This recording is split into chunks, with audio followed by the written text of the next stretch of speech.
Uh, Hello. Now, I usually don't talk about politics on here because politics are a highly divisive issue, and I absolutely despise it because it is the worst that humanity can offer. But I must talk about it today because of the election. Now, I'm not going to tell you who to vote for or, oh, this candidate is bad.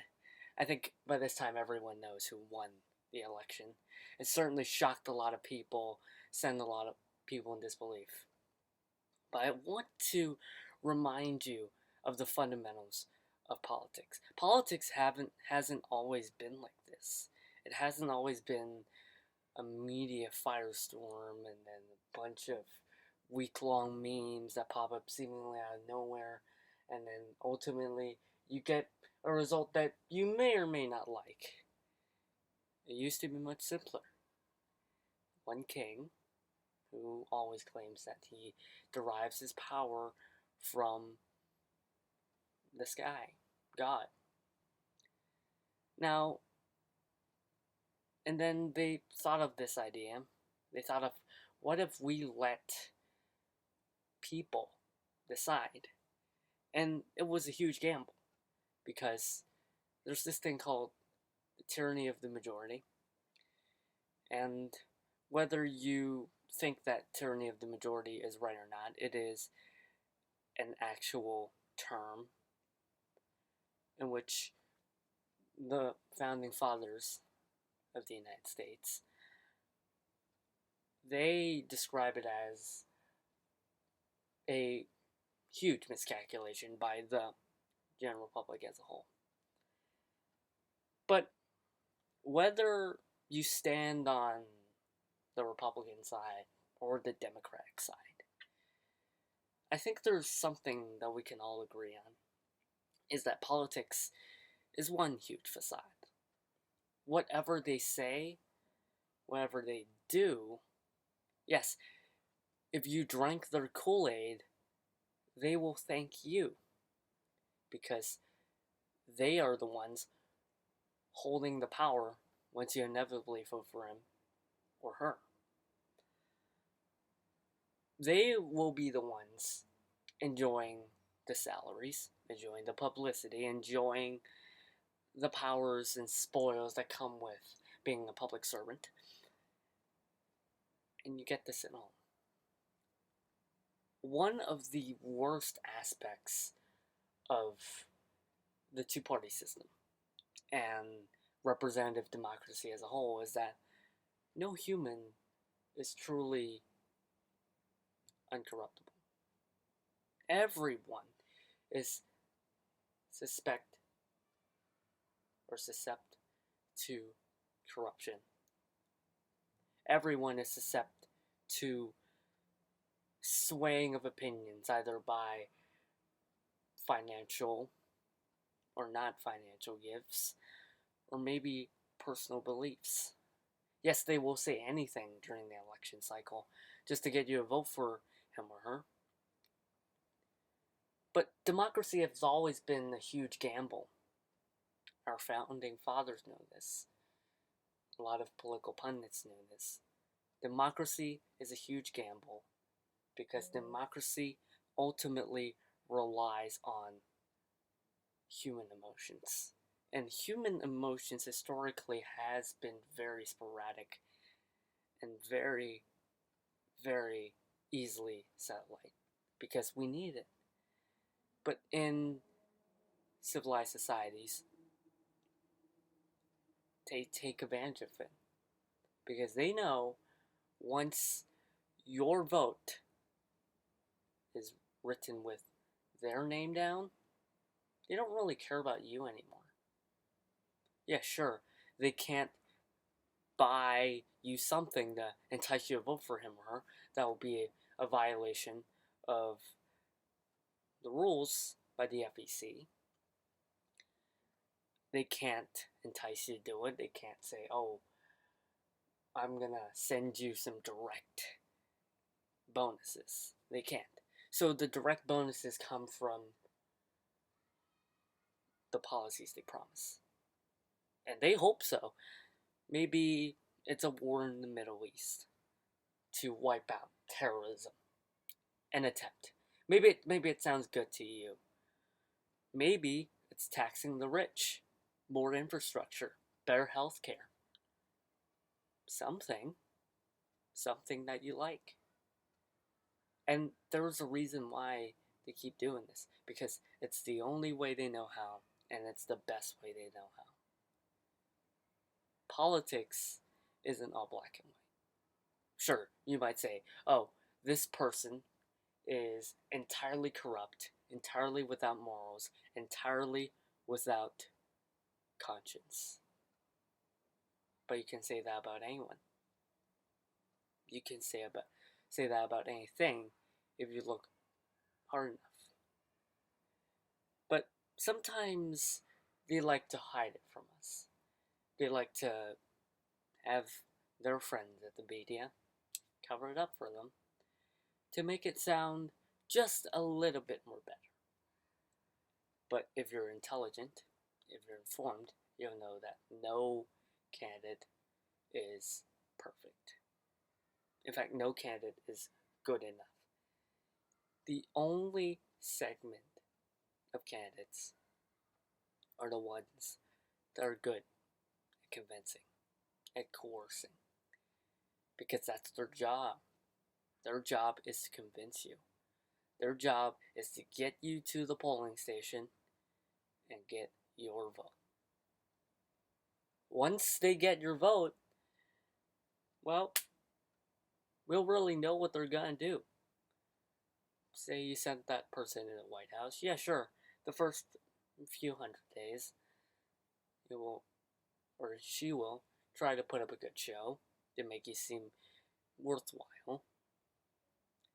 And then when his or her term limits are about up, who knows what he or she is going to do. Maybe it's going to be wholly irresponsible. Lack of any true human value.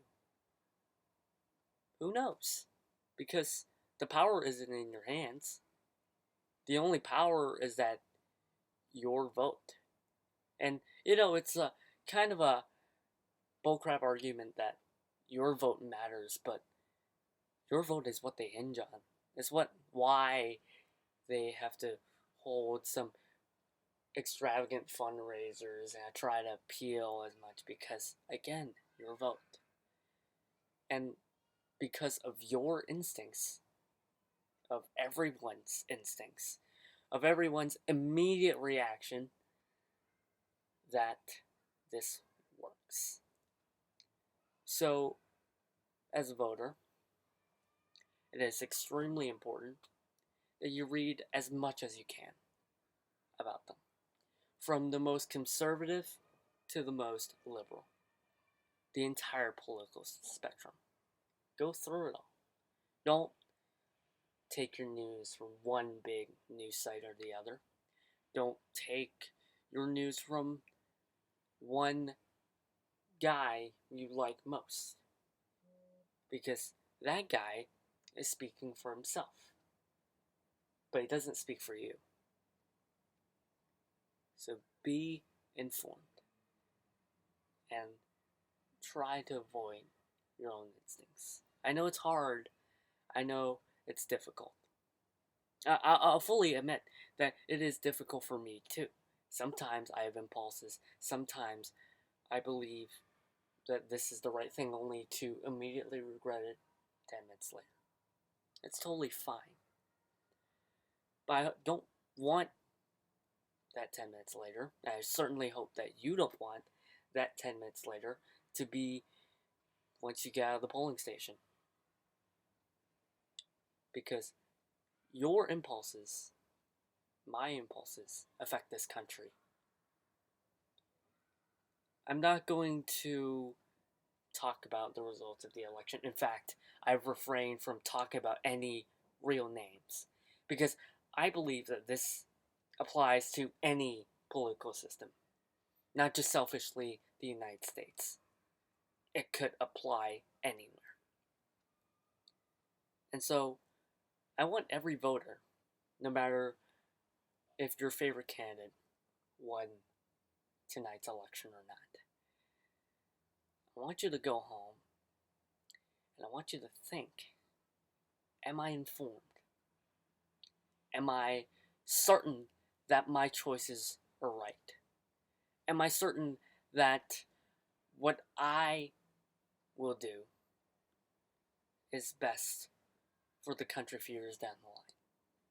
You're not voting for yourself. Democracy is about voting for everyone else.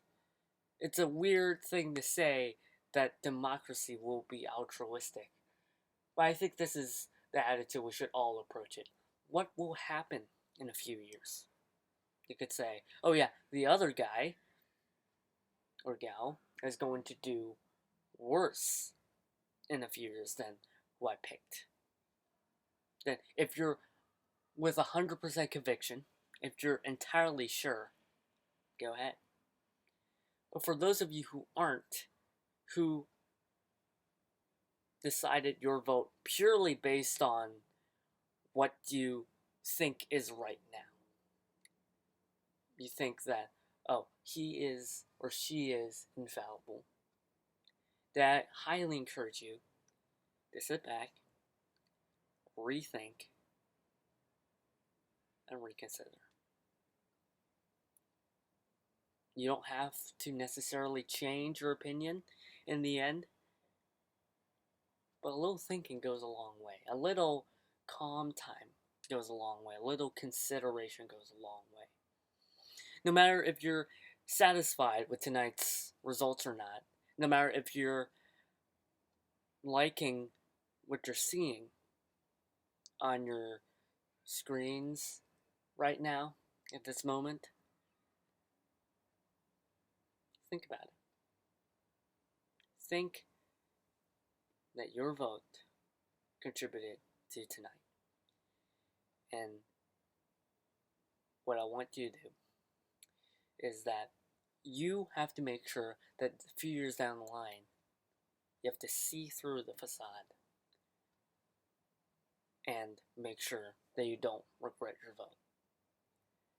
Because the only way that we can technically win, that we can technically override the politicians, is that the politicians become our puppets, become puppets of the people that truly listens to us, not someone that is pretending to do something and then